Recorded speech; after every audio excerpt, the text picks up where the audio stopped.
오늘 아침 잘 오셨습니다. 이틀 오시기도 힘드시죠? 네. 그렇지만 여러분 옆 사람에게 혹시 어제 보셨다면 어제도 뵀는데 오늘도 뵈어서 참 기쁘다고 인사 한번 하십시오. 네.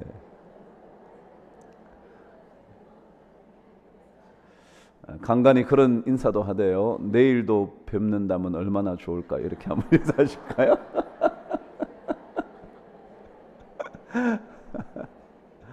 예. 오늘 하나님 말씀을 함께 읽고 말씀을 묵상하도록 하죠.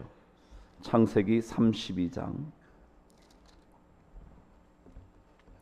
24절에서 31절까지 하나님의 말씀을 읽도록 하겠습니다. 저와 한 목소리로 하나님의 말씀을 읽도록 합니다. 시작. 야곱은 홀로 남았더니 어떤 사람이 날이 새도록 야곱과 씨름하다가 자기가 야곱을 이기지 못함을 보고 그가 야곱의 허벅지 관절을 치매 야곱의 허벅지 관절이 그 사람과 씨름할 때에 어긋났더라. 그가 이르되 날이 새려하니 나로 가게 하라. 야곱이 이르되 당신이 내게 축복하지 아니하면 가게 하지 아니하겠나이다. 그 사람이 그에게 이르되 내 이름이 무엇이냐? 그가 이르되 야곱이니이다. 그가 이르되 내 이름을 다시는 야곱이라 부를 것이 아니요 이스라엘이라 부를 것이니 이는 내가 하나님과 및 사람들과 겨루어 이겼음이니라. 야곱이 청하여 이르되 당신의 이름을 알려 주소서. 그 사람이 이르되 어찌하여 내 이름을 묻느냐 하고 거기서 야곱에게 축복한지라.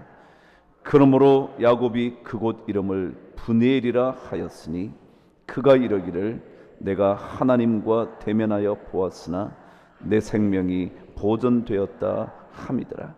그가 브니엘을 지날 때에 해가 돋았고 그의 허벅다리로 말미암아 철었더라. 아멘. 사회심리학자인 토리 히긴스라는 사람이 인간의 행동 유형을 두 가지로 분석을 했다 그럽니다. 하나는 접근 동기, 어딘가 자꾸 다가가고 싶다. 그것 때문에 행동이 이루어진다 라고 설명한 접근 동기가 인간의 행동의 한 유형이라 그랬습니다. 다시 말하면 좋은 것을 보면 저기에 자꾸만 가고 싶은 거예요. 좋은 것을 만나면 나도 그곳에 함께 하고 싶은 거예요. 그래서 자꾸 그쪽으로 내 마음이 쏠리고 내 삶의 발걸음이 옮겨지는 거죠. 그래서 그 일을 하게 된다는 겁니다. 두 번째 행동은 무엇으로부터 회피하고 싶은 동기가 또한 행동의 한 유형이라는 거예요. 다시 말하면 내가 원하지 않는 것, 내가 좋아하지 않는 것, 부정적인 감정, 그런 것들이 생기면 자꾸만 그곳에서 빠져나오려고 하기 때문에 인간의 행동이 또한 결정이 된다 그랬습니다. 그렇잖아요. 학자들이 말했지만 그 얘기잖아요. 좋은 것은 더 하고 싶고요, 좋지 않은 것은 하고 싶지 않고요. 그래서 행동이 결정된다고요. 너무 쉬운 얘기죠. 그런데 이 회피 동기의 가장 중요한 부분이 있다는 거예요. 회피하고 싶은 동기는 왜 그러냐 하면 그 무언가를 볼 때 회피하고 싶은 마음이 생기는 이유가 있는데 그것은 부분만 보기 때문에 그렇다. 부분만 보기 때문에. 다시 말하면 어떤 일이 안 좋다고 느낄 때 그 안 좋다는 일이 전체가 아니라 부분이라는 거예요. 여러분 그렇잖아요. 자녀가 마음에 안 든다 그럴 때 그것은 부분이잖아요. 전부는 아니잖아요. 근데 부분을 보기 시작을 하면 사람은 자기도 모르게 회피하고 싶어 한다는 거예요. 그럼 제가 어제 우리 인생에는 날이 저물 때가 있다고요. 해가 질 때가 있다고요. 아니, 돌베개를 베고 자야 할 때도 있다고요. 아니, 모든 것으로부터 떠나야 할 때도 있다고요. 그런 때가 있을 때 그것만 보면 우리는 다 피하고 싶은 거예요. 왜 나를 떠났지? 왜 내 인생에는 해가 지는 거지? 왜 나는 이렇게 외롭게 홀로 돌베개를 베고 잠자야 하는 거지? 라고 생각하면서 피하고 싶다는 거예요. 부분만 봐서. 그런데 오늘 성경은 우리 인생은 부분만 볼 수 있는 게 아니라고 성경 가르쳐줘요. 이렇게 돼 있잖아요. 야곱이 브니엘을 지나갈 때에 해가 돋았다. 어제는 뭐라 그랬냐면 해가 쳤다는 거예요. 해가 치고 있다는 거예요. 우리 인생에 해가 지는 때가 있다는 거예요. 그런데 오늘 성경은 해가 돋을 때가 있다고요. 여러분, 우리 인생 전체를 보셔야 해요. 해가 칠 때만 보시지 말고요, 해가 뜰 때도 있다고요. 어느 가요처럼 쨍하고 해 뜰 날 돌아온단다. 그런 거 들어보셨잖아요. 그런 날이 있단 말이죠. 그러니까 부분만 보면 피하고 싶지만 전체를 보면 그래, 지는 때도 있겠지만 언제인가 나의 인생에 뜨는 날이 있겠지. 그거잖아요. 성경도 오늘 똑같이 말해요. 야곱의 인생에서 가장 중요한 두 사건 제가 어제 말씀드렸잖아요. 어제 돌베개 베고 자는 그때 하늘 사닥다리를 만난 사건과 야곱 방에 홀로 남아 하나님과 처절한 투쟁을 벌였던 그 순간, 오늘 그 얘기잖아요.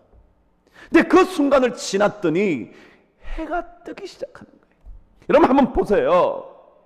어느 날인들 해가 안 집니까? 어느 날인들 해가 뜨지 않겠습니까? 늘 뜨고 늘 지는 해를 뭐터로 성경이 기록합니까? 그렇지 않나요? 기록하지 않아도 뜨는 해가 있을 것이고 지는 해가 있을 건데 뭐터로 기록을 해요? 그런데 성경은 이유가 있단 말이죠. 의미가 있단 말이죠. 해 뜨는 그것에 대하여 성경이 적고 있다면, 해 지는 때가 있다는 것을 적고 있다면 의미가 있다고요. 그래서 오늘 저는 언제 우리 인생이 뜨는 해를 발견하게 될 건가? 언제 우리 인생이 해가 돋는 인생처럼 될 수 있을 것인가? 저는 말씀 통해서 한번 확인해 보려고 그래요. 저와 함께 하나님의 말씀 31절 오늘 마지막 절을 읽어보시죠. 시작. 그가 브니엘을 지날 때에 해가 돋았다. 그랬습니다. 언제 해가 돋았다고요? 브니엘을 지날 때 해가 돋았대요. 여러분, 해 돋는 때가 있는데요, 그때가 언제냐면 브니엘을 지날 때 해가 뜨는 거예요.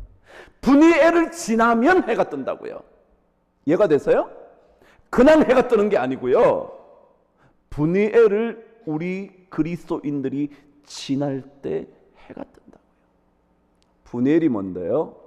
하나님의 얼굴을 봤다, 그런 뜻이잖아요. 바꿔서 해석해 드릴까요? 우리 인생, 그리스도인의 인생이 언제 해가 뜨느냐 하면 하나님을 만났을 때 해가 뜨는 거예요. 다른 때 해가 뜨는 게 아니에요. 하나님을 직접 경험하면, 하나님의 얼굴을 만나면, 하나님의 얼굴을 보게 되면 뭐라고요? 해가 뜬다고요. 많은 사람들은 승진을 하는 것을 해가 뜨는 것처럼 생각해요. 좋은 직장을 갖게 되면 내 인생에 해가 돋고 있는 것처럼 생각해요. 좋은 대학을 가면 자기의 인생의 해가 뜨기 시작했다고 생각해요. 그런데 아니에요. 해는 언제 돋느냐 하면 분이엘의 하나님을 만날 때 해가 뜨는 겁니다. 그래서 하나님을 만나야 돼요. 그리고 내 인생에 해가 질 그때에도 어제 말씀처럼 하늘 사닥다리의 꿈을 꿔야 하듯이 하나님을 만나는 분이엘의 순간을 지날 때 우리 인생에 해가 돋을 수 있다는 사실을 알고 우리는 절망하지 말아야 되는 거예요. 저는 우리 성도들에게 하나님 만나는 분이엘을 지나는 순간이 꼭 있게 되기를 바랍니다. 그래야 여러분과 제 인생이 해가 돋기 시작할 것이기 때문에 그렇습니다. 다른 것으로 하나님의 해가 돋지 않습니다. 다른 것으로 내 인생의 해가 뜰 수 없습니다. 하나님을 만날 때, 분이엘의 하나님을 만날 때. 그래서 제가 오늘 설교 제목을 분이엘의 하나님을 만나라 그런 거예요. 그래야 우리 하나님을 만나야 우리 인생의 해가 돋습니다. 하나님을 만나야 우리 인생이 달라지기 시작합니다. 하나님을 만나야 내 인생이 야곱에서 이스라엘로 바뀌기 시작합니다. 분이엘의 하나님을 체험하지 않고는 우리 그리스도인들의 인생은 절대로 빛나지 않습니다. 그러니까 이것을 그리스도인들이 꼭 기억해야 합니다. 그런데 그렇다면 분이엘의 하나님을 어떻게 만나야 하는가? 아니 도대체 분이엘의 하나님은 어떻게 만나는 것을 분이엘의 하나님을 만났다 그러는 걸까? 그게 있어야 되잖아요. 우리 하나님 만나는 거 다 만나죠. 여러분 다 만나잖아요. 그렇지만 어떻게 만나는 것을 분이엘의 하나님을 만난다고 그러는 걸까? 말씀을 통해서 한번 확인해 보시죠. 오늘 24절 저와 함께 시작합니다. 시작. 야곱은 홀로 남았더니 어떤 사람이 날이 새도록 야곱과 씨름하다가, 제일 중요한 첫 번째 단어가 야곱은 홀로. 하나님은 언제 만나야 되느냐면요, 혼자 있을 때 만나야 돼요. 다시 말하면 어제 말씀 이어지잖아요. 아무도 없다고 생각될 때, 그때 만나야 돼요. 아무도 내 곁에 와주지 않을 때, 아무도 나의 지원병이 되지 않을 때, 그때 하나님을 만나는 것을 뭐라 그러냐면 분이엘의 하나님을 만난다 그래요. 남편도 여러분을 버리지 않나요? 제 말이 틀렸나요?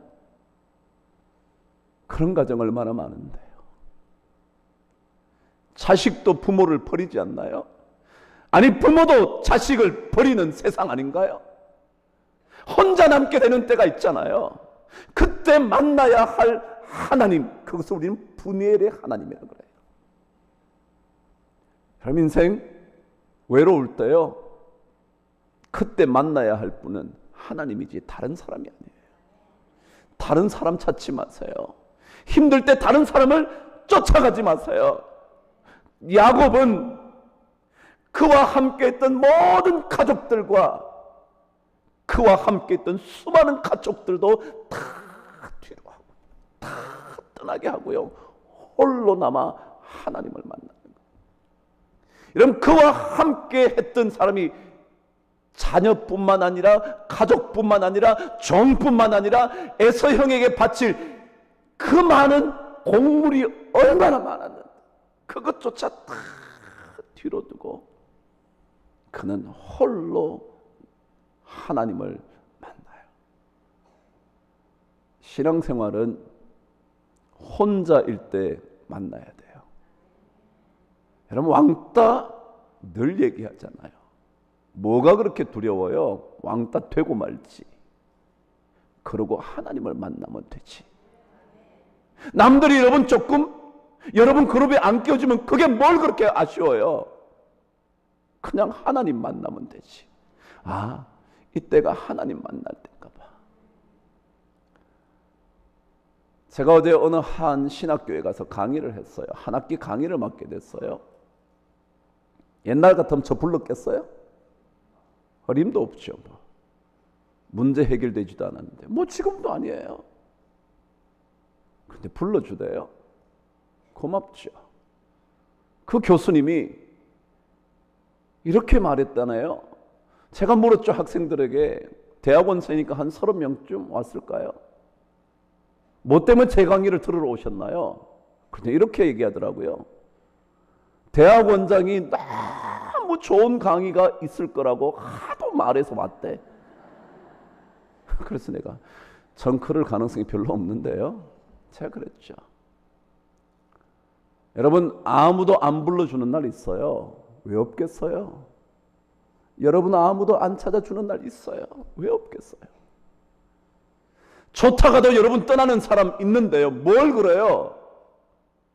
성경은 말해요. 분열의 하나님을 만난다는 것은 어느 누구도 여러분 곁에 없지만, 아무도 남아있지 않지만, 세상도 나를 버리고 가족도 나를 버리고 가까운 친구들도 나를 멀리할 때, 그때 만나는 하나님을 분이엘의 하나님이라고 그래요.